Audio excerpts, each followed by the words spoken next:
December 18th, 2018, Commissioners meeting minutes.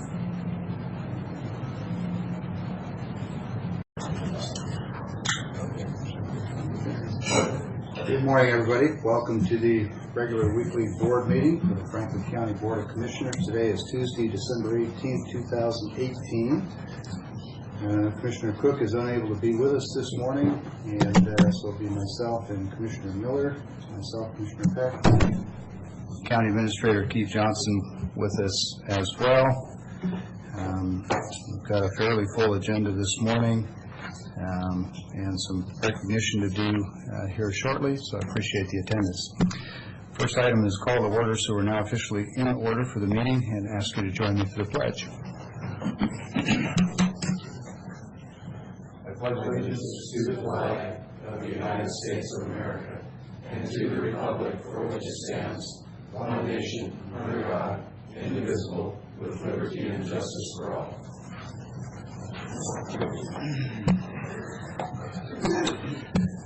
Okay, Commissioner Miller, first item of business here is approval of minutes. Are there any corrections, changes that you'd like to see to those minutes?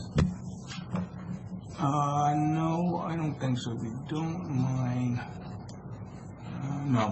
Feel free to take your time and look at those. Yeah, let me do that again. I wanted to make sure too. I can't remember what last week or this week. These are from November 20th, actually.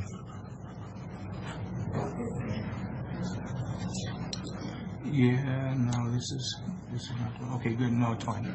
Okay, so the minutes can stand as approved without objection. Consent of the board. Next item of business this morning is certificates of appreciation for 3 long-standing servants to the people of Franklin County. Be our assessor, Mr. Steve Marks, fellow Commissioner Rick Miller, and Coroner Dan Blaisdell. Sorry, Dan. And I understand that we've got some recognition items here. Well, I'm thinking we'll just take them as they're presented here. I'm kind of mulling over in my head who has served longer, Mr. Marks or Mr. Blaisdell. Steve, you've been here 35 years. Just a little bit longer. Why don't you come on up if you would, please. 45. Pretty fancy here. Come on over here, everybody can see you. We're going to ask you to make a speech. Oh, you are? So, congratulations. Thank you for your service. And let me just add that if you think the tax code is complicated, it is. And this is the guy that when we get ourselves wrapped around the axle, we have to figure out these numbers. We'll walk into his office, he's there, we'll take as much time as you need, and we'll explain to you how it works, and then you get out in the hallway and go. But it's unbelievably complex. So I see somebody had a camera. Mike, could you grab a picture for us? There you go. Thank you very much. Thanks for all your service, and the floor is yours. Oh. I'm sorry? I'll give you at least a day's warning before you're needed to come in to explain it.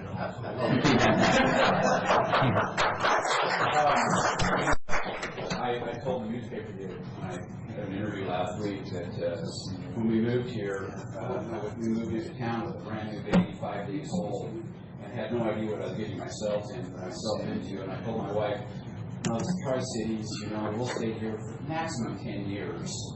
And so we've been here 35 now and raised our family here. And there's been up times and down times working for the county. All of us know that, but it has been truly a pleasure to serve the people of Franklin County, all of them.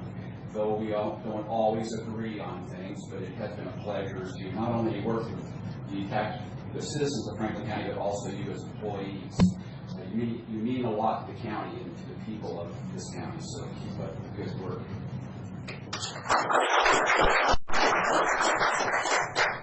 So I don't see Mr. Blaisdell here this morning. We have a similar recognition plaque for him. But Mr. Miller, if you would mind coming down, please. As I look around the room, I suspect most of you know Rick Miller even better than I do, and I've had the benefit of working with him for several years. Rick, let's grab a quick picture here. Do the obligatory plaque thing. Thanks. So, congratulations. Thanks for all your years of service. And I want to add my note, which is that when you first come into this job, the learning curve is steeper than even I realized. And Rick was one of the people that put in extra time. You know, we didn't violate the two-commissioner rule or anything, but he did an awful lot to educate me on how the various committees play, how the commissioners work together in the decision-making process. And that was 10 years ago. I suspect he's probably forgotten that, but I haven't, so I appreciate that very much. Sure. Thank you. The floor is yours. Sure. I appreciate, everybody says thank you for serving, but I think it's the other way around. Thank you for electing me, and thank you for the support in the past, because it's been an honor. The one thing that I really value is, and I've said this over and over, is that people I've met. And that is so important. I mean, thousands of them that I would never met before. This is an excellent position to be in, and I think that you learn a lot. You get a lot of stress, a lot of downtime, a lot of people that are driving you nuts and bugging you, and you can't win. But overall, I think people respect most of those decisions. I just want to tell you a little off story. Now, most of you know I probably lost some weight, so I kind of talk about it a little bit. I lost about 40 pounds. Although last week I gained 5, my wife made all this Christmas stuff. So I'm 35 probably right now. So I thought I'd wear a suit. So the first few years all I did was wear a suit to these meetings. So I thought I'd wear a suit. I couldn't fit the end up 4 inches around. Seriously. And I'm going, God, I pulled this last one out. I took this one to Mexico City and Costa Rica when I was in ag forestry in 1989. And what you see back then, and then I remember I worked to one other time to a, what you just went through, the WASAC has education for new commissioners. I reached in here, sure enough. I mean, I didn't know that. So it's kind of good to get back in your old clothes. So, but I'm doing it for health reasons. I'm doing it for health reasons, and also couldn't wait to hire that little pudgy like that's what's happening here right now. And I just wanted to say thank you, all your staff, people, constituents, every one of you. It's been a great time. Thank you.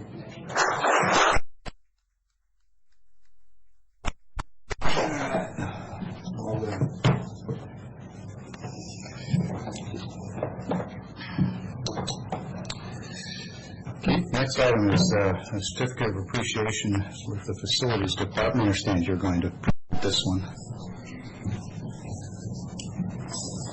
Speak in the microphone, so hopefully you can hear me. I hope you and the public, those that are listening to the recording today, have paid attention to the foyer of the courthouse and notice the holiday decorations that have made that a very attractive location. It's something that we're kind of proud of. But I wanted to recognize Jennifer and her team. Jennifer went and on her own time wrote a grant for this, received the grant, made it possible for the funding. So this has come out of our county funds to provide that. So she's gone above and beyond. I wanted to recognize her and her team who's here with us today. Congratulate them on a job well done. To make this a great place for the county and for its citizens. So congratulations.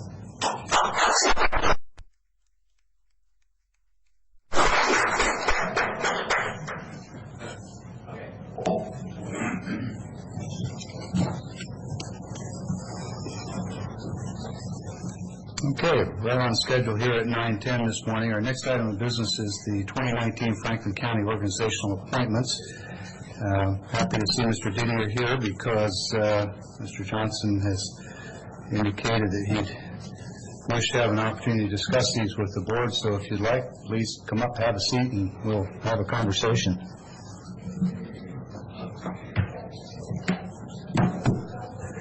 Appreciate that. Let me give a little bit of an intro to this process.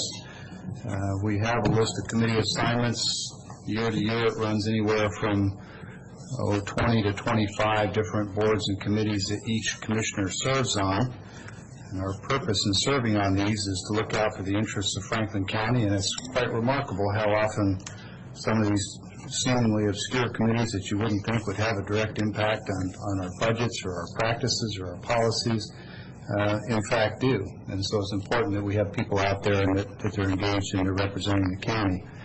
The list is broken into two distinct categories. One are committees that this board appoints to, and the others are committees that the organization appoints a member from the county. You apply to those. Some of the good examples might be the Legislative Steering Committee of the Washington State Association of Counties. You apply to that, you submit a bio, there's a selection process, and there are a number of others that work that way as well, and the list for anyone who cares to look at it is broken out into those two categories. We do two things with these. We try to make sure that the distribution is equitable so that each commissioner has an opportunity to pull their own weight, and we also look for some diversity in these. Once you're elected to be a county commissioner, you no longer really have a district. By statute, you serve countywide, and so my interests and responsibilities for what's happening on Muse Road in the north end of the county are no different than what's happening on my street in the south end of the county. And so having diversity across those committee assignments is important as well. Commissioner Murray, before we enter into a discussion with Mr. Didier, is there anything you'd care to add to that? When I first, when I first was commissioner, it took a good year or two before I became on a lot of these committees. The ones in-house here, we sorted out. I took over basically Frank Brock's, and then picked some up as we did, and we swapped a little later because of interest with some other commissioners. However, they kind of sit straight, but the other appointment ones, I know there's some issues there because some people are on there that you feel that another commissioner might do a better job. However, it's an appointment, and you earn that spot, to believe it or not. You actually go to those meetings, you sit at those meetings, and when the space opens up, you raise your hand, you say you want to be on it, and you get on it. Take, for instance, Columbia River Policy Advisory Board. That one there's 4 spots. It took me about 4 or 5 years before I got on there. Okay. And I got on there, now I'm off. You're going to start and do the same thing. You've got to attend the meetings. If you attend them, they know you're there. If you know everybody there, you be in. And it may be sooner than you think. I don't know. That's just the situation, because a lot of Eastern Washington people want to be commissioners, want to be on those committees. So that's what I see is these here weren't given to me on the organization appointments. Like the Columbia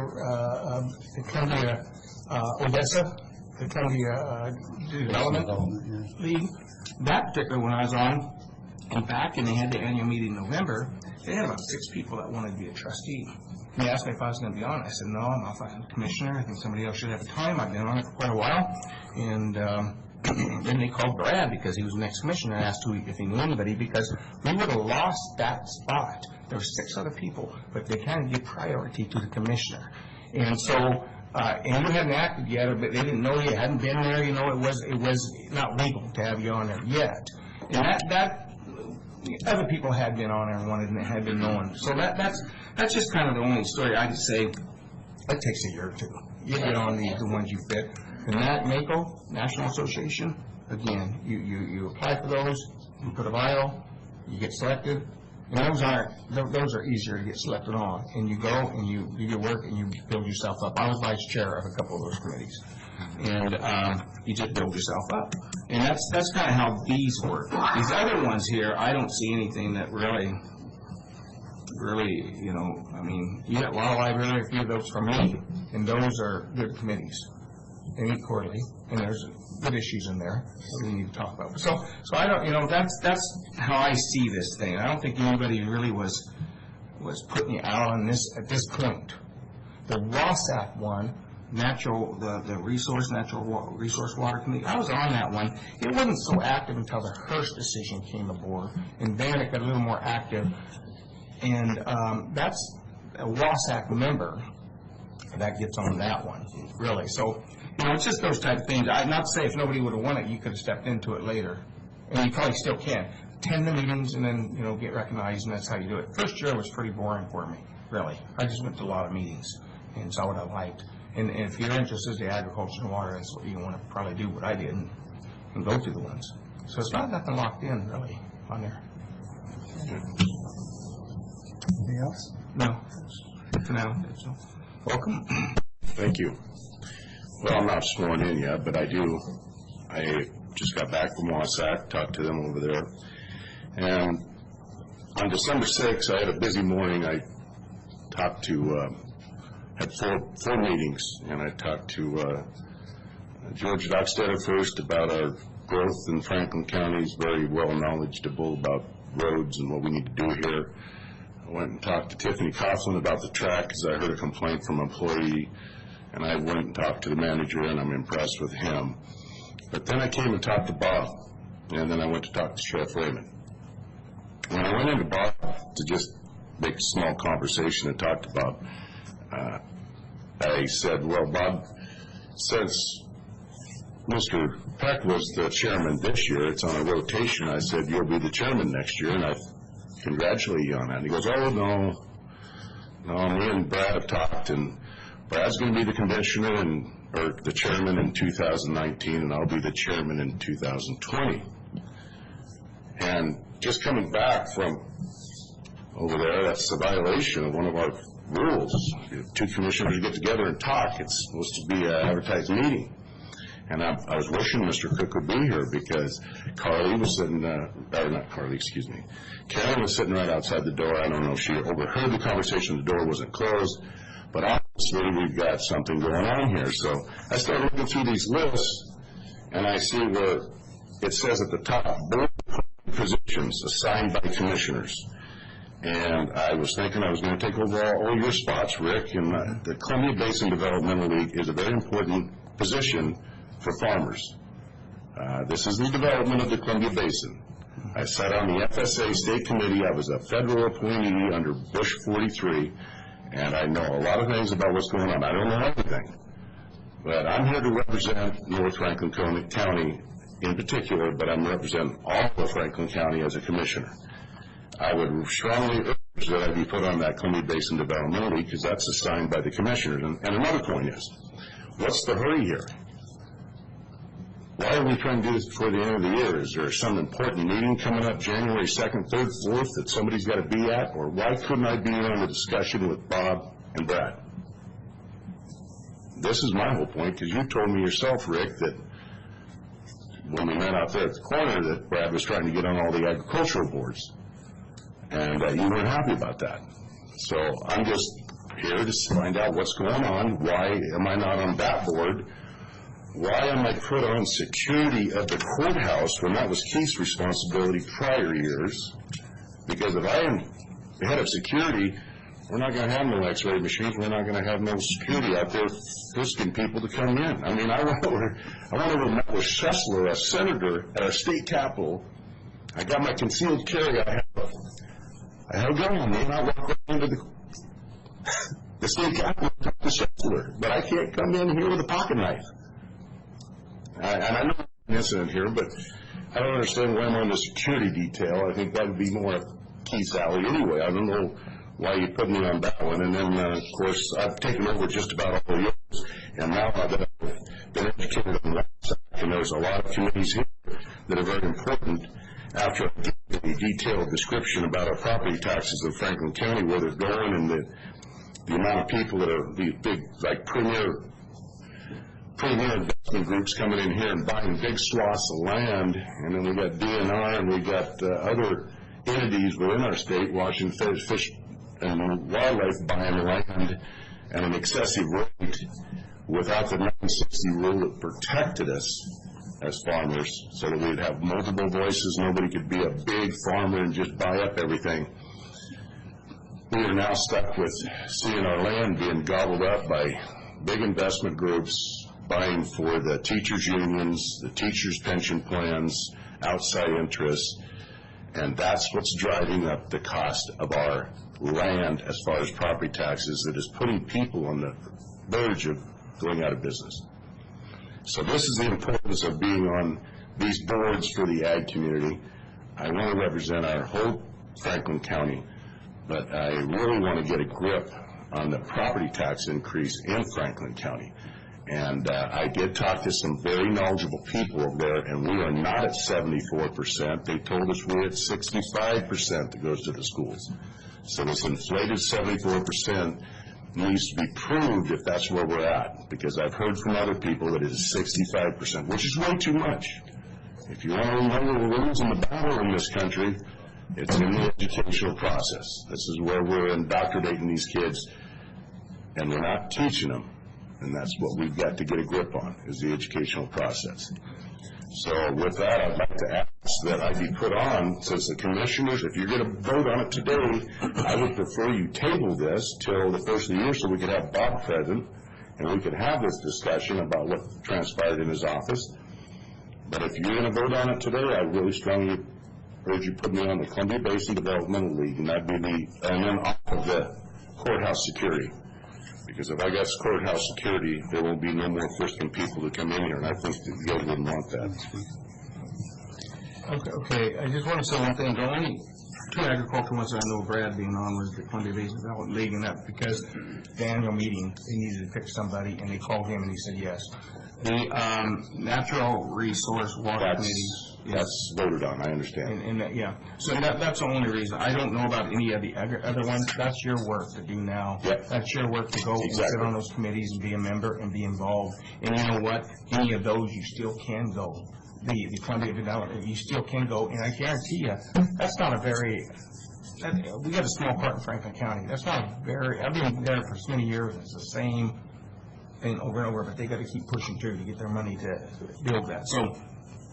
So I don't see even that even being a problem for Brad, even, to be honest with you, on the Development League. That's just something we had to fill a spot in, or we would have lost it. It's how I felt, how I looked at it. But other than that, I don't see anything. There's a safety one, just something I was on. It's another one that really I never attended. It was more of the locals in here, and that was not very often meeting. I think Keith did attend that. Did you not? So I don't know why my name's still on there. I think Keith did a lot of that. And, you know, some of these you're going to find, there's going to be changes made and as you go on in the year. There's going to be changes made. Things are going to fit in, and you're going to fit where you need to fit. That's how I see it.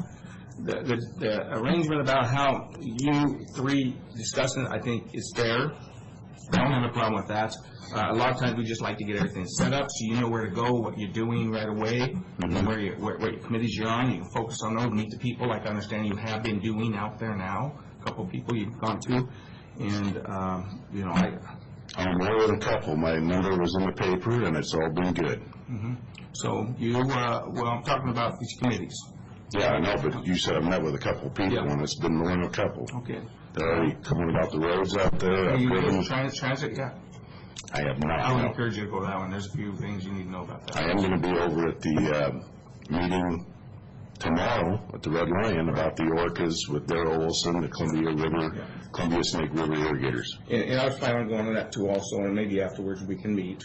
We'll talk. We can discuss these. I'll tell you which ones to go to, which ones you should. I want to thank you for helping me, because you have helped me in this transition so far, and I'm going to ask you for more help, because I value your judgment, I value your leadership, and I can learn a lot from you. So thank you. Okay. Well, it's an ongoing thing. I'm just telling you, these committees are. You fit in another 2 years, you'll probably be on half a different ones. You just don't know. It's just, but that's how it's been working all along. As we get the committees, the other one, we work with that, and it's going to be as you're appointed. The appointments aren't just given. That's my side of how I think.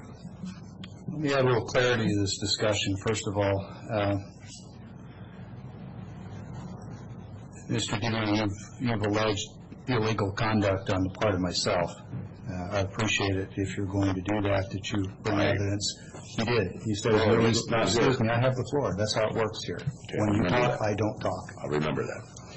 So, Commissioner Cook mentioned that he didn't care to be chair and asked if I was interested. The chair position is an election, and the election takes place when the committee assignments are approved. The process is that the administrative staff submits the list of committee assignments to each commissioner and asks us to mark up what our preferences are for the coming year. It's not uncommon for a new commissioner coming in to take over the committee assignments of the outgoing commissioner. And that's for a couple of reasons. One, probably most significant, is that folks who are on the other committees are well invested, sometimes multiple years, in developing relationships and influence on those committees. Changing them up every year is inefficient at best. I think it took me 8 years of patient waiting until Commissioner Cook was finished being on the Wasatch Legislative Steering Committee, one that's very important to me. And so I waited out my time, and when the opportunity came up, I submitted for it to Wasatch, and I was chosen by Wasatch. That's a Wasatch appointment, not a Franklin County. And just like the Columbia Basin Development League, we're members of that, but you need to be a commissioner to be seated, and you submit a bio, which they asked that I submit one, and I did.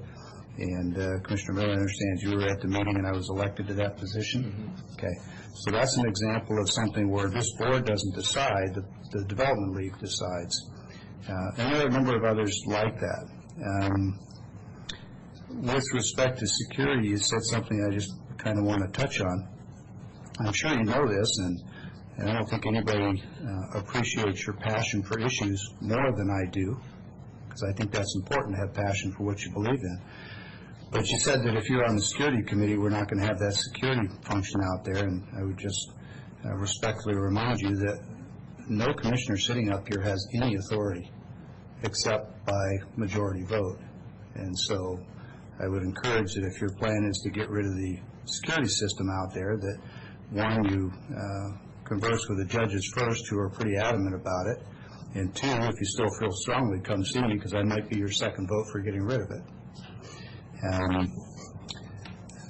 And of course, we're not going to have a side meeting, but to be clear, it's not an illegal public meeting for you to come by my office and say, I'm working on this, and I want you to be aware of that. That's not an illegal public meeting. Two commissioners in the same room is not an illegal public meeting. If you walk by my office and say, I want you to know I'm working on the courthouse security issue, that is not an illegal public meeting. If you come by and say, I think this, and this, and I'd like you to join me, and I say, yeah, we can do that, well, then that is. And it's pretty well understood that you're not prohibited from being in the same room, you're not prohibited from speaking to one another. If, for example, I'm on a committee and Commissioner Miller wants to go to that meeting and wants to be present, we can both sit side by side and observe a meeting. What we can't do is discuss the details of county business relative to that meeting or any other. But there's not a prohibition on being in a room together, no. There is an appearance of inappropriateness. There's an appearance of fairness doctrine under the state of Washington. The Municipal Research Services Corporation has said numerous times that that does not violate the appearance of fairness doctrine. So, moving on. The reference to school taxes, the percentage of a person's tax bill that is driven by school taxes varies by location. If you're in the Pasco School District, it's different than the North Franklin County School District, and every other school district probably varies a little bit. So when you say the percentages were incorrect, in the meeting when I spoke, I said that approximately 74% of my taxes in the city of Pasco were from school districts and from schools. And that is correct, to my knowledge. Okay, that's. I think that's all I had to say on it. These committee assignments are fluid. If at some point during the year, two commissioners in a meeting want to have an exchange, and one of them says, I'd rather be on this and I'd rather be on that, there's no prohibition on doing that. We'd probably do it by a voice vote so that there's a matter of public record. I have asked Commissioner Cook in these meetings on occasion if he was ready to end his service on the Washington County's Insurance Fund Board. That's something I'm also interested in. And so far the answer has always been no, he's perfectly happy where he is. But that's the process and the opportunity for exchanging these committee assignments. But then wouldn't I have to submit and be voted in by the board? There are two different lists. When I was speaking earlier, I said there's a list that this board appoints to, and then there's a separate list which is entitled organizational appointments. Yes, and those are the ones that the organizations select. So you submit an application or a resume. Wasatch in particular is probably the most common one. You submit it, and if only one person from the county submits, and the county has a reserved seat for that county by virtue of its membership, then that seat would go to that person who submitted. If two people submit, and I submitted for the Legislative Steering Committee a number of years when Commissioner Cook was still on it, and each year they selected Commissioner Cook, in part because of his longevity and his past service on that board. But you just spoke earlier about the first page. I know about the back page. Okay. But you said you had to put in an application and be voted in for the Columbia River Policy Advisory Group, or the Columbia Basin Developmental League. Right. And the Columbia Basin Development League, probably, I mean, you raise a good point, it probably should be on the organizational appointments list. Chalk that up to administrative oversight. You're correct. Okay. So I urge you to table it till first meeting of the year, and I would enjoy more discussion about it. Is there other information other than what you shared today that you want us to consider? No, but I would like Mr. Cook in the room. He will be the third commissioner. Mr. Miller is retiring. And so really, there's only one active commissioner for next year that's going to be voting on this. Well, Commissioner Miller is a county commissioner Yes, as he we is. sit here today. Yes, he is. And unless there's other evidence that you've got for us on why there's something with this process that the board should change, I mean, the list is a product of all three commissioners submitting their recommendations to the administrative staff. They assembled the list. They came out with 20 committee assignments for each commissioner. What do we think changes between now and the first week of January? Chairman. Very important position. Runs the meeting. Well, and the chairman has no more authority than any other commissioner. It's administrative function. You're aware of that? It's supposed to be. It is. And he's supposed to run the meeting and listen to the other people, but I've been attending the meetings for the last year or two, and the chairman's really talked a lot. I'll just say that. Each commissioner has an equal voice. Yeah, well, and Rick, let me ask you this. In your 12 years, how many times has the chairman repeated as chairman? The first time that I was elected, I would have been chairman, and I said, no, it's too soon, so I had, Bob took it, and that was 2 years in a row. There's another time that Brad took it, in a vote from Bob and Brad, that they would take the position. Brad had it 3 times then, and I think that's all I'm aware of. But otherwise, it rotates from commissioner to commissioner. I think it should. I've So always Bob's agreed. been chairman before. It's nothing new to him. Why is he declining to be the chairman? Well, that's a question for Commissioner Cook. That's why we should wait for Commissioner But he's Cook. already indicated that he doesn't have a desire in the position. I haven't heard it. Well, all due respect, I'm not sure that's a requirement for us to. These fine folks haven't heard it. It needs to be transparent and open to the public. Well, Commissioner Cook submitted his preferences, and he submitted himself as the chairman pro tem. That's reflected in the list. That's sufficient for me, certainly. And then he told me he was going to be the chairman in 2020, so this has already been determined 2 years out? No, he indicated that he might like to be, but despite the, well, irrespective, the chairmanship is an election. It's not a rotation. Some counties rotate out of convenience because they recognize that it is an administrative position. Other counties have an all-out election every year. We do it by virtue of the committee assignments. Everybody is free to submit their name to be the chairman. And I think it's I didn't get that opportunity. probably, well, all due respect, sir, you are not a commissioner until January. I know. Okay. So, and I also think, frankly, I would not have accepted the chairmanship first year as a commissioner. There's too much to learn. I don't want to accept it. I want Bob Cook to be my mentor. Well, Commissioner Cook has indicated that he wishes to be the chair pro tem. He's done that in writing to the staff. I'm Can you assuming wait you've till had January 2nd opportunity. so we can all hear that? I'm assuming you've had opportunity to speak with Commissioner Cook about this? Well, yeah, that's when I got the information that you and Mr. Cook had met and talked about it. And he hasn't changed his indication to the staff or to the board, so I'm going to assume that he still desires for it. So now you're admitting that you two have met and determined this? No, I just As said two he people? hasn't indicated to the staff or to the board his desire to change his input. That's what I said. Because I've looked through all the minutes, and there's been no discussion on this at any meeting, any public meeting. So now you've admitted that you've met with Cook to determine this outcome. No, what I said was, he has indicated his desires to the staff and the board, and he hasn't changed that. What's unclear about that?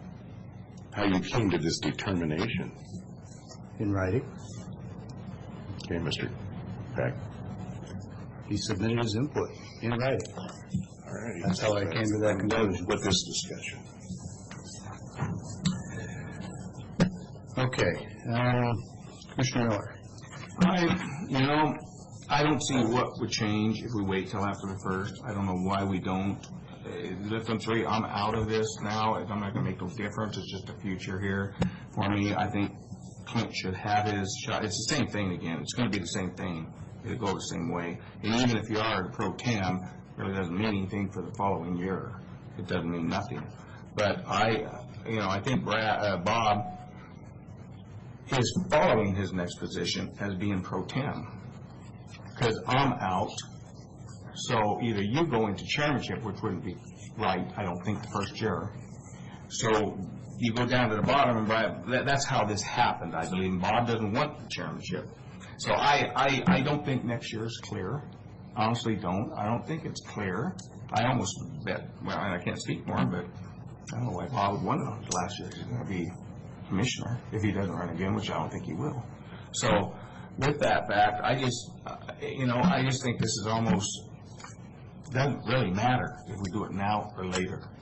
But I would like you to have your input in there, and it's going to be the same thing again. Same story, same everything again. So, it's going to be the same thing, unless Bob says, I don't want to be pro tem, which I don't think he will, because it's not a lot of work, and now you just take over when the chairman's gone.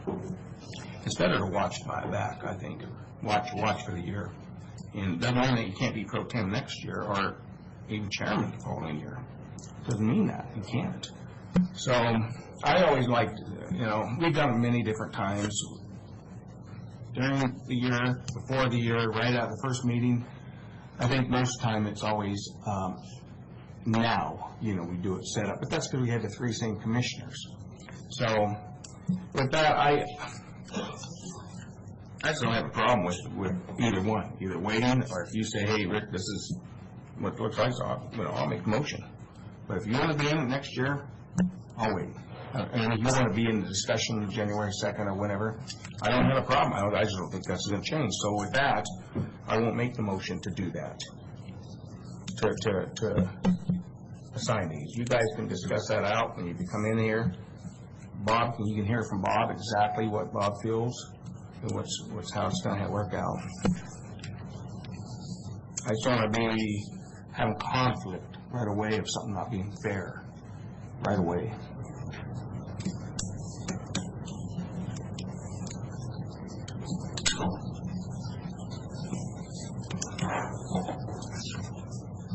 Okay. Well, I was prepared to let the motion die for lack of a second anyway, but that's fine. Why don't you do us all a favor and consider making the motion, and then I'll let it die for lack of a second so that we have it on the record.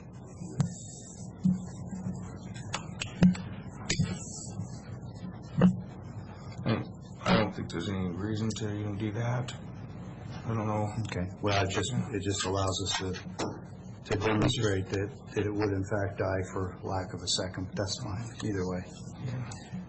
I don't anticipate anything changing in the coming year, but Commissioner Cook may have a change of heart. It's unfortunate that he's not here this morning. I didn't know that till about 10 minutes before the meeting. So that's fine. We'll move on. We can, rather than table this, Keith, we're just going to check it off the agenda, and you can bring it back for the agenda first meeting of next year. And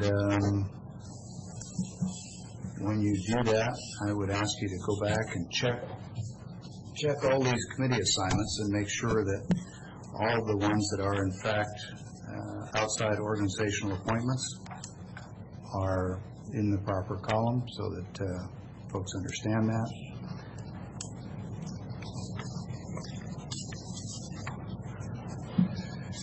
I don't know that there's any others there, but you might take a look.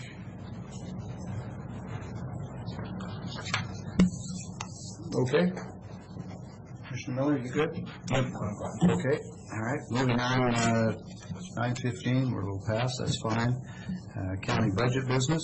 We've got 6 different items here that Mr. Johnson, I'm going to ask you to walk us through these budget documents. I note that Steve Marks is here this morning, which has proven to be very helpful in the past, so if people have questions about some of these tax measures, he might be available to help us answer some of those more complex questions. Yes, thank you, Mr. Chairman. Before you this morning is consideration of the 2019 county budget. We have held a public hearing on the budget. As you recall, last week there was a number of discussion items surrounding property taxes and the statutory requirement, constitutional requirement that we limit our property tax increases to 1% of dollar value increase per year, but that the county, if in any year decides not to take that 1%, they can store that in what's called a banked capacity. In 2011, Baker County did not take that additional 1% and bank that. In our evaluation of the needs for next year's budget and the fact that the state assessment for property taxes was changing, felt like this might be the appropriate year to not only accept the constitutional minimum of 1%, but use up that bank capacity of the prior year, which would have added an additional $80,000 or so to the budget. There was some feedback last week from some of the ag producers and county citizens that thought that the county commissioners ought to do whatever they can to reduce or keep taxes at a minimum, and the board asked us to reconsider and recalculate those numbers. Now, initially we had passed resolutions that set the rate at the higher percentage. So if the board wishes are to rescind those, there is a proposed resolution before you to rescind the earlier property tax assessments and go back just to the 1% constitutional minimum. But if the board is desirous to include that additional 0.8% from the bank capacity in 2019, there's also resolutions in place to adopt that budget. It doesn't affect any of the line items within the budget. No department or agency has been changed as a result of one or the other. It's simply an adjustment to the expected ending fund balance. We did it that way because we did not want to have to renegotiate each line item with departments or have to do a follow-up public hearing that would have required an additional 2 weeks of time to delay just for what ends up being a fund balance question at the end of the year. Because we all know that during the year, people come in from time to time with requests for modifications during the year, anticipate that will happen. And so the way we set this up is to allow the board the choice between the 1% increase or the higher 1.8% increase. That's kind of where we are today. It sounds like the first question that needs to be answered then is whether the board is looking to do the 1.0 or the 1.8. And do you have a figure for the actual dollar amount of additional taxes that the county would collect in 2019 if we added the 0.8? Yes, the difference we have is $80,000. Okay, so I've heard a couple of different numbers in recent days, 60-some thousand and 80,000. And Steve, maybe if you've got a moment, I'm anticipating we're going to want to ask you a question or two, so if you come join us, we'd be appreciative. You want me to? Yeah, if you would, please. We appreciate your participation. So we're looking at, on the 1%, obviously, you can do the simple math on that, but in terms of the actual dollars generated by the additional 0.8, that's the number we're looking at. It's around $73,000 is what the additional 0.8 would add on to, because that was the amount that was banked back in, what was it, 11, I believe. Right. Okay. And so with a population in the county north of 90,000, that's something under $1 per person. Well, yeah, I mean, if you're looking at it on population. I understand, yeah. And so with respect to assessments, can you maybe run through, and doing this for the basis or for the purpose of clarity from our last meeting, because the people who expressed concern about the additional 0.8 largely were people farming and with farm ground interests. Can you sort of run us through a scenario with an acre of irrigated farm ground and what that 0.8 might mean in terms of additional tax? Okay, so I don't have it broken down on a per acre, looking at it that way. Let's just talk about it from the standpoint of the actual levy rate itself, which all of us will pay on. Okay. So for clarity, there's a lot of confusion always on what is the 1%.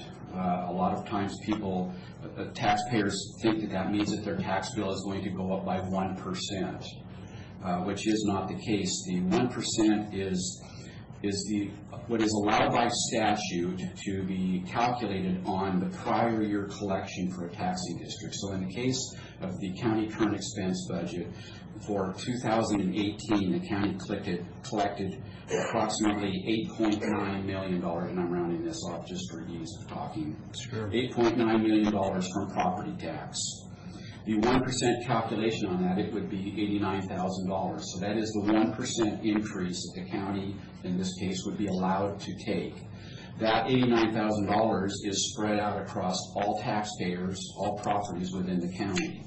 So by the time when we calculate that based on our new value of the county, the actual rate will go up 1 penny. But we have to take into consideration that because of the increase in the value of the county, the rate that we were paying on was $1.17 Per $1,000 value. Now that is only for county current expense.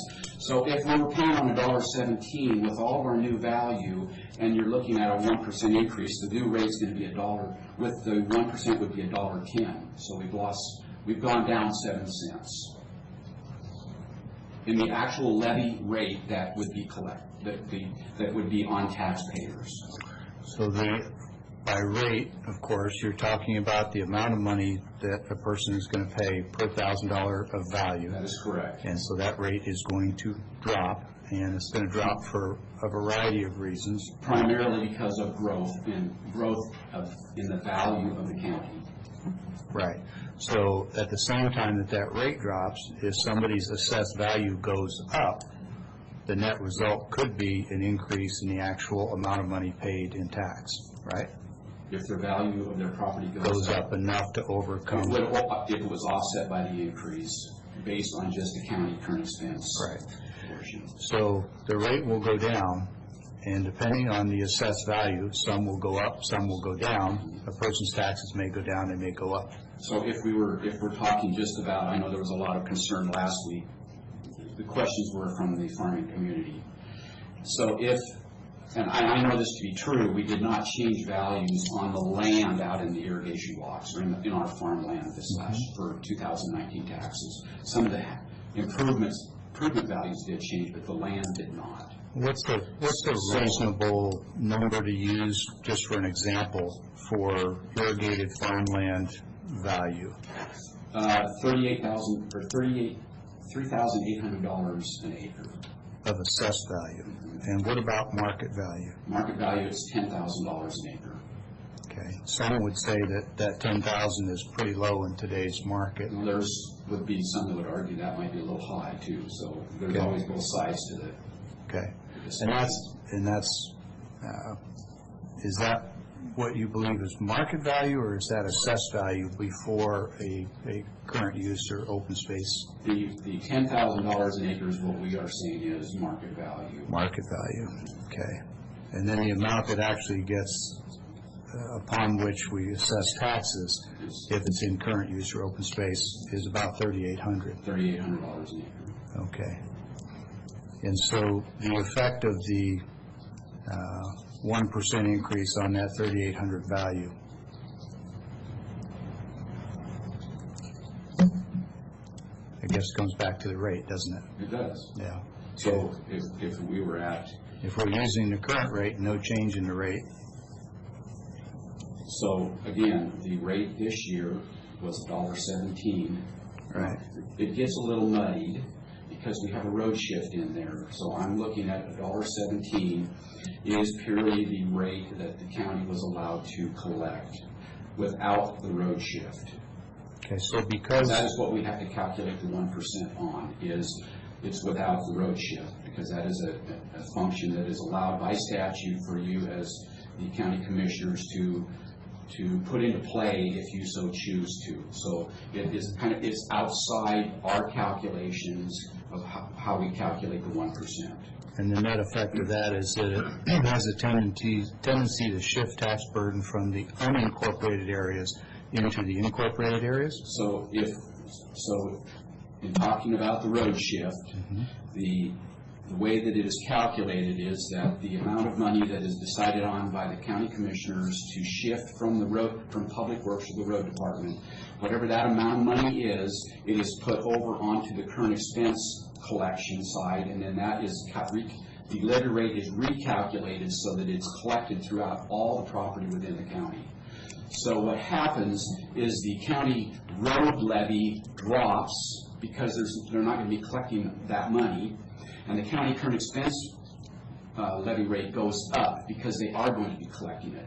But there's a smaller number of smaller value when you're talking about the road district as compared to county current expense, because it's county-wide. So the money that is shifted is moved over in the citizens and the taxpayers. So dollars that would have been collected in the unincorporated county are now being distributed across the incorporated area as well as the unincorporated county-wide. Right. Okay. And that's not the same as, but has some similar characteristics to when you have irrigated farm ground, say at a market value of $10,000, but it only gets taxed at an assessed value of $3,800. The difference, the $6,200 in assessed difference, it's just out of play. I mean, well, it effectively gets moved to the rest of the county in the county-wide current expense. It's not used in the calculation of our assessed value, so that it's not affecting. It has no impact on. Well, because we're collecting the same by reducing value, whether it's the senior citizen program or the open space program, it's removing value. So in effect, it raises the levy rate, the maximum amount that we all pay, because that value is off the table and not part of the calculation. So that value gets redistributed across the rest of the county. Obviously, the higher the value, the lower the levy rate, because you have more value with which to collect that money over then. So to say it differently, and you and I have had this conversation a few times, the reduction in assessed value on producing farm ground that difference still gets collected, it's just distributed countywide. In the In form of the fact, rate. the levy rate is a higher levy rate Right, because right. the value is, Yeah, okay. but it's allowed by law. It's a program that is beneficial to the farming community. I'm not saying that we shouldn't do it, I'm just bringing additional clarity, because it is fairly complex, and a lot of people don't realize that when these shifts take place, the funds oftentimes still get collected, they just get redistributed across a different population. Property taxes, I mean, we all know it is complex. There's a lot of factors that play into it, and it's very easy to kind of get focused on one, it's easy to get focused on the value because that's really what a taxpayer sees as the value, and may not understand completely the other side of it, which is the levy rate and how that is calculated and what all goes into that. So it's really a process. I've been doing this for 38 years all total, and I'm telling you, we still have to bang our heads together as we're talking about it and within the office. So it's complex to try to keep it all straight. So maybe to go back just for a little more clarity, I talked about the fact that if you take the 1% increase, the effect is a 1 cent per thousand increase. It changes the levy rate by a penny. If you take the bank capacity, it changes it not quite a penny. So the net on a $100,000 value property, you're talking $2. That's if all things equal, but I already said that the levy rate from this year to next year is already going down. Yeah, you're actually talking $1.80, right? I'm sorry. You said on a 100K property is $2, you're really talking $1.80 to be, Yes, okay. Just so that people follow that the 1.8 translates to that is correct. $1.80 on Yes, 100,000. it's not quite. Right. So if you break that down into an acre of farm ground at a value of, make it even 5,000, we're talking cents. Yes, you are. Okay, per acre. Okay. Commissioner Miller, I think the first question is 1% or 1.8%. The way that the conversation went last week, we had a public hearing on our proposed budget. The proposed budget was 1.8. Out of that, as Keith has already alluded to, not only are we able to make some adjustments, that's really the whole purpose of the public hearing process, is so that people can have input and potentially change the thinking of the board and change the outcome. Do you have any thoughts or preference on the 1% versus the 1.8? Well, after 12 years, I'm still very confused, but I still will keep it at 1%. I would like to keep it at 1%. I just think jumping just because you can isn't the way we should be running, and I'm still satisfied with 1%. We've been doing it for a couple of years. That's just where I like to be at. Okay. Well, I'm okay with doing that as well. I think the real difference here is that 70,000 or so is the better part of one of the phases of employee compensation increases that we wanted to do. So the result is that it'll inevitably delay one of those phases. But that's it's okay. I understand. And Mr. Johnson, it looks like we're going to move forward with 1%. In that case, then, I would recommend approving items 1 through 4 at this time on the county budget business. That's rescinding resolutions 2018-351 and 2018-352. Those will be replaced by resolutions 2018-373 and 2018-374. Okay, and then also the letter to the assessor. Yes. Okay. Letter to the assessor for road shift. So for the ease of application here, Commissioner Miller, resolution, rather than going to the rather thick packets and reading through that. I think it's sufficient just to use the resolution numbers off of the agenda if that's your Okay, preference. so I think that's fine with me. So I'll make a motion that we approve Resolution 2018-372. That's rescinding motion, resolution. Okay, so I'll second. Any discussion? I move that we approve Resolution 2018. Oh, we got, I'm sorry. Just wait and see if there's any discussion. Anything else to add, Keith? No? Okay, all in favor, please say aye. Aye. Aye, okay, let the record reflect the vote is 2-0. Commissioner Cook is absent today. Next, please. I move that we approve Resolution 2018-373. Okay, and I'll second. Any discussion? All in favor? Aye. Aye. Okay, record reflect the vote is 2-0. Commissioner Cook is absent. Also move we approve Resolution 2018-374. Okay, second. Setting the 2019 levy rate Okay, for current expense. Mr. Johnson, any comments? Commissioner Miller, anything else? All in favor? Aye. Aye, okay, so 2018-374 is approved. For the record, 2-0, Commissioner Cook is absent. And number 4. I move that we approve the letter to the assessor stating the 2019 County Road Department tax levy. Okay, and I'll second the motion to approve the letter of the assessor stating the 2019 County Road Department tax levy, and understand the motion to include approval for the chair to sign on behalf of the board. Is that acceptable? Okay. Any comments? Mr. Johnson, Commissioner Miller? Okay, all in favor, please say aye. Aye. Aye, okay. So those 4 approved, so that effectively rescinds the previous action. It puts us back to a 1.0 and gives us the approvals for the levy amounts. So which of these, 5 and 6, we can cross off, right? Actually, Nope. no, we will now approve, or Wrong recommend one. approval. Okay. 2018-370, which adopts the Franklin County 2019 current expense budget And the miscellaneous. in the amount of $33,650,000. Okay, I will make that motion now currently since you explained it. Great. Move to pass Resolution 218-370 to adopt the county 2019 current expense budget of $33,650,000. Okay, second. Keith, anything else to add? No. Commissioner Miller, anything? No. Okay, all in favor? Aye. Aye.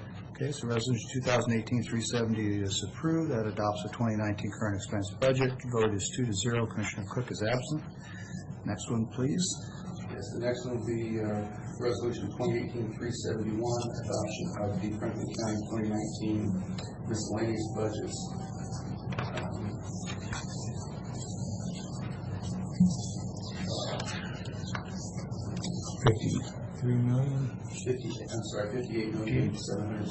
$58,771,037. Okay, with that, I'll make a motion of resolution, pass resolution 2018-371, adoption of the Franklin County 2019 miscellaneous budget of $58,771,000. Okay, and I'll second. Any other discussion? Anything to add? Commissioner Miller, anything? No. Okay, motion second for approval of 2018-371 is presented. All in favor? Aye. Aye. Okay, record reflect the vote is 2-0. It's approved. Commissioner Cook is absent today. Okay, does that take care of the budget? It does, thank you. All right. Well, thank you very much to everyone, and I mean everyone, there's a large number of people had a hand in getting us to an approved budget.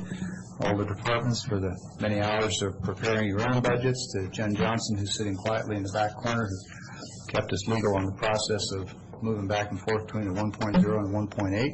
Mr. Didier for his comments previously on his views on what the tax rate ought to be.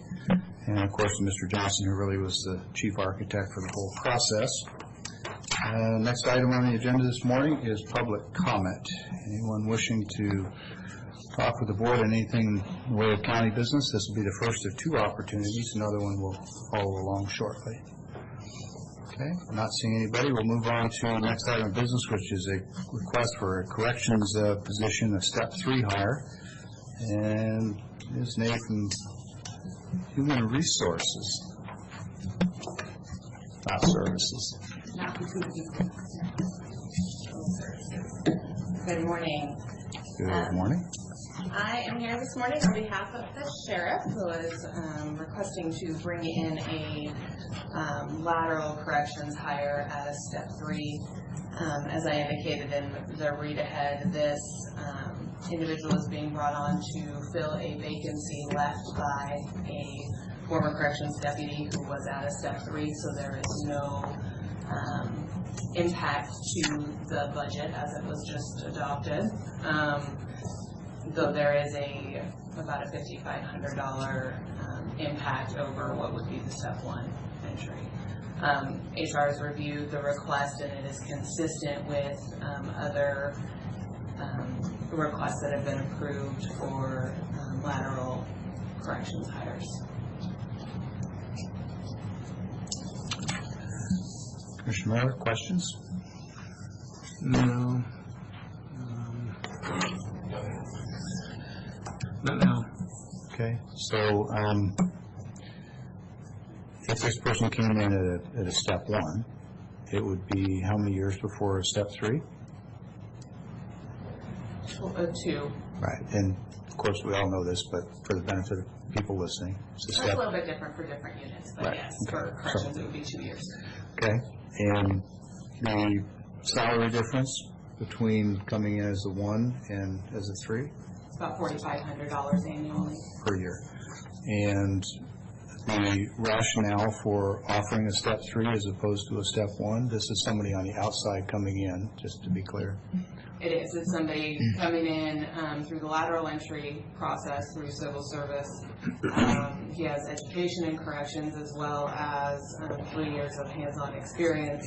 One of the big benefits to the county for bringing in lateral transfer or lateral hires, especially in law enforcement, is that he's already completed the Washington State Criminal Justice Training Commission Corrections Academy, which then saves the county not only the cost of travel and training, which is about $1,400, but that indirect cost of having that individual out of the office for the period of, or out of the correctional center for the period of time that training takes to occur, and then again that in-house training. So these individuals that come in with this experience can hit the ground running essentially, and hopefully pick up from a productivity standpoint where that exiting employee that was at step 3 left off.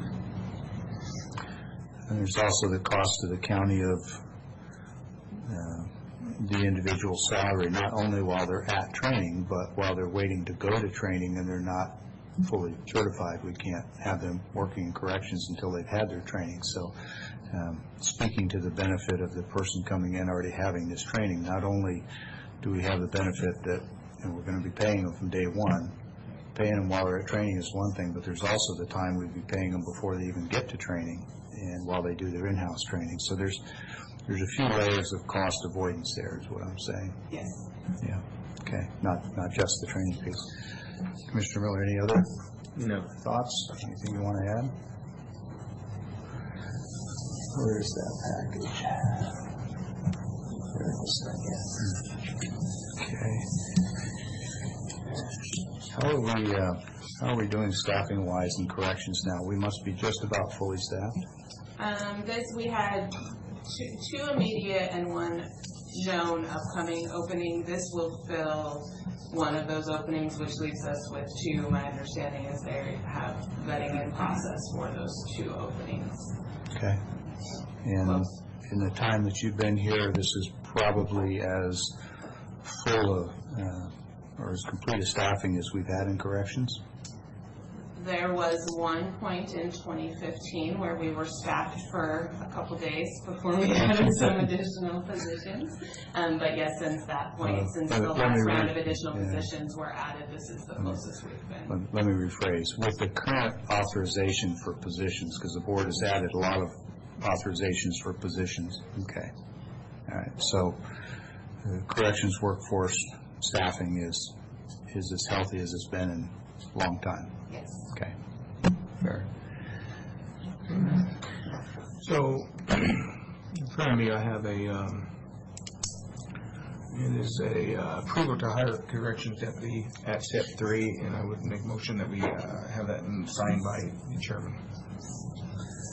Okay, so I will second. We have a motion for approval of the request to hire the corrections deputy. Any other discussion or comments? Mr. Johnson, anything to add? Mr. Miller, last comments? Nope. Okay. All in favor, please say aye. Aye. Aye. That request is approved. Thank you. Thank you. Appreciate it.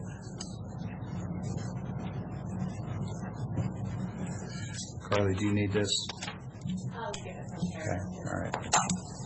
Pass that down, please.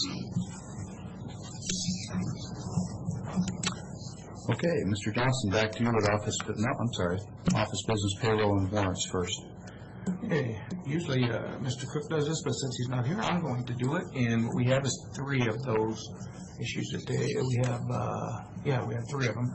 And one is for the fund expenditures at a bottom line of $568,583, usually $583.37. And it has been signed and approved by Jeff Burkhardt and Rosa Gomez, and also, I can't read that one, but somebody else. So it has been approved. The offices and the final steps. Okay, I'll take that as a motion. I'll second. So we have a motion and a second for approval of fund expenditures as presented and read into the record by Commissioner Miller. Any other comments or questions? Seeing none, all in favor, please say aye. Aye. Aye, those are approved. Take a moment here to sign these. And if it's okay, I'll just change this. I know we're such in the habit of writing 3-0, but it's 2-0 today. Commissioner Cook is absent. If you just sign the top line there, that'll make it legal. Okay, next one, please. Okay, and again, vouchers audited by the certifying auditor officer of RCW 42.24080. This is an expense reimbursement claim, and it's for funds, county road funds, and motor vehicle funds. And the bottom line of those two is $109,886.12. Okay, take that as a motion to approve as presented. I'll second. And so we have a motion and second for approval of county road and motor vehicle expenses as read into the record by Commissioner Miller. Anything to add? Mr. Johnson, Commissioner Miller, anything? Okay, all in favor, please say aye. Aye. Aye. Those are approved, 2-0. Again, Commissioner Cook is out. There you go, pass that down, please. Thank you. Okay, and it's also vouchers that audited and certified by auditing officers. Is salary clearing payroll and emergency management payroll. And both totals of those, grand total is $700,708.36. And that has also been signed by the 2 auditor deputy, was Jeff Burkhardt and Raul Ramirez. Okay, we'll accept that as a motion for approval of the salary clearing and emergency management payroll as presented and read into the record by Commissioner Miller. Any comments? Seeing none, all in favor, please say aye. Aye. Aye, those are approved. And I'll sign that one.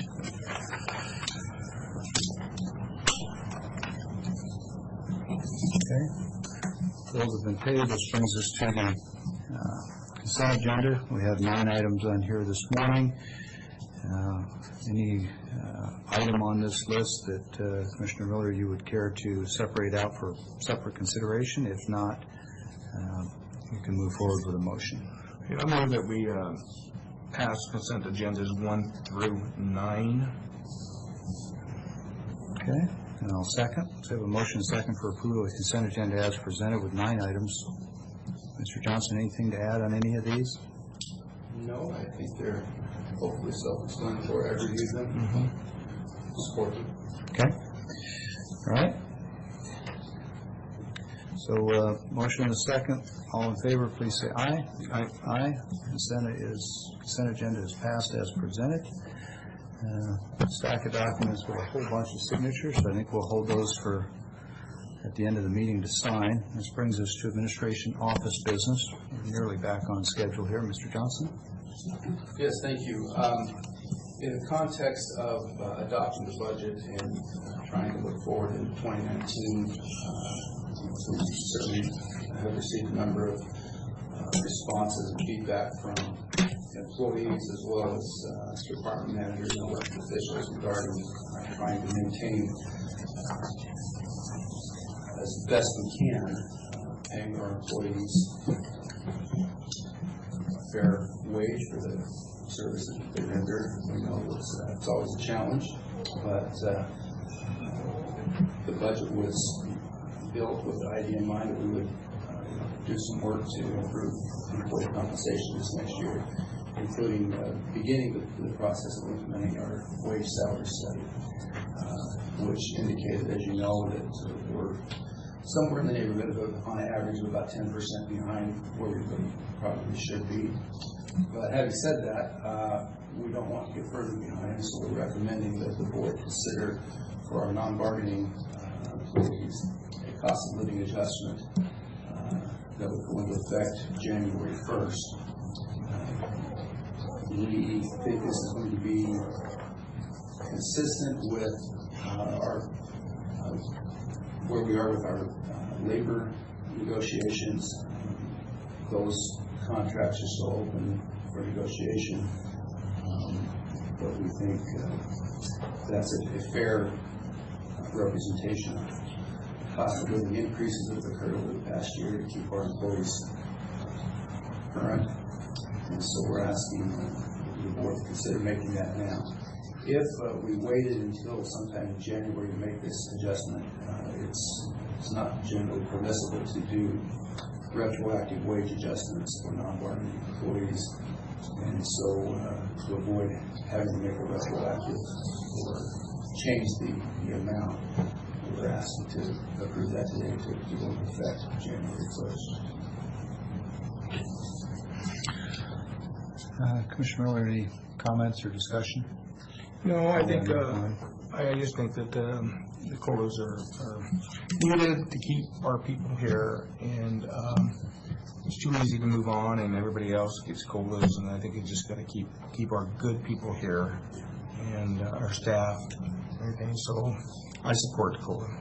So, Mr. Johnson, these COLA percentages that get discussed a lot are based on an average of West Coast cities surveys. So it's a broad sample. Sometimes these COLAs maybe look a little higher than it feels like costs are going up, and so it sort of begs the question, are we making adjustments based on a West Coast city survey that is disproportionately influenced by wages in King County or Portland or Multnomah or somewhere? My understanding from having asked this question over the years is that it's a broad enough survey and that there are geographic considerations and weighting measures that go into it. Is that your understanding as well? Correct. Okay, all right. And if I remember right, Carly, correct me if I get this wrong, but isn't the current West Coast city survey showing about 3.1 or 3.2 cost of living increase? It's been hovering right about 3 from month to month. About 3? Okay, all right. So in terms of purchasing power, employees are still losing about 0.5% on this. Okay. And just for the sake of discussion, we keep our wages somewhere, Carly, toward the middle of the comparator counties. Historically, we've used Walla Walla, Whitman, Garfield, Lewis, others that have similar economics, socioeconomics to ours and population size. Okay. All right. So I share that just so that people have a better understanding of where this comes from. We don't just pick a number out of the air. And based on those counties, when you did your survey, you picked sort of the midpoint of that, and our employees were about 10% below that midpoint. Yes. Okay, so we're kind of targeting having our employees not the most highly compensated, but certainly not the least, and they're not even currently at the midpoint, which is part of what this is intended to help remedy. Okay, just wanted to have that on the record. Okay, Commissioner Miller, if it's your desire, a motion for approval, it's Resolution 383. Okay, Mr. Chairman, I will move for the approval of Resolution 2018-383, for 2019 non-bargaining cost of living adjustments, COLA. Okay, that's all I need. Okay, so I'll second the motion for approval of Resolution 2018-383, which is the 2.5% COLA adjustment for the non-bargaining units. Commissioner Johnson, anything else to add? I'm not a commissioner yet, but. I'm sorry. Freudian slip. He's certainly well qualified. You'd have my vote. I'm not sure I want any votes. Maybe we should talk about that. Where do you live? But having said that, no, I don't have anything else to add. Okay, let's have it. Commissioner Miller, anything else? No, nothing else. Okay. All right, then all in favor of the resolution or the motion, all in favor, please say aye. Aye. Okay, so that's approved. Carly, thanks for your work on that and for the education that goes into helping us make those decisions. Appreciate it. Okay, we have no meeting scheduled for December 26, 2018. By virtue of the fact that we did approve a budget for 2019, there's no necessity for a January 1st meeting. Long story, but if we were not approving the budget today, it would require a 2-week notice for another hearing probably or potentially. So I'm glad to have that work completed. This is our next opportunity for public comment. Anyone wishing to comment, this would be an opportunity.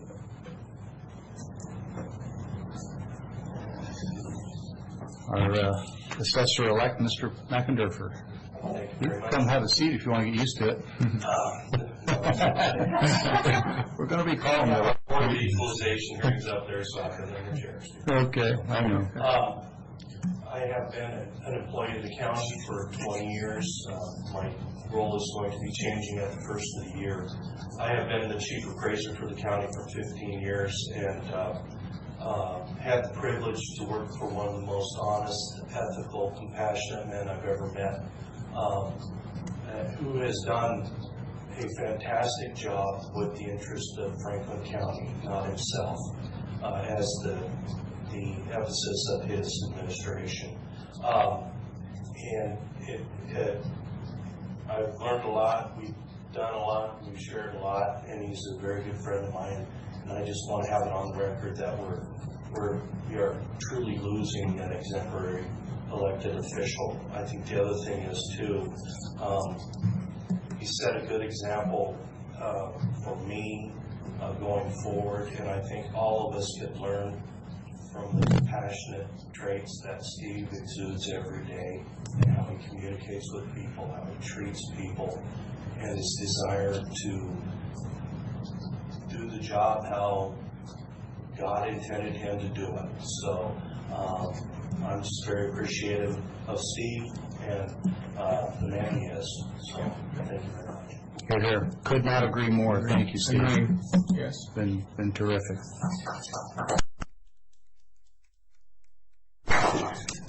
Okay, Mr. Johnson, do we need any executive sessions today for anything? No, so. Okay, I did see the prosecutor and the civil attorney in the back. I thought perhaps something had come up.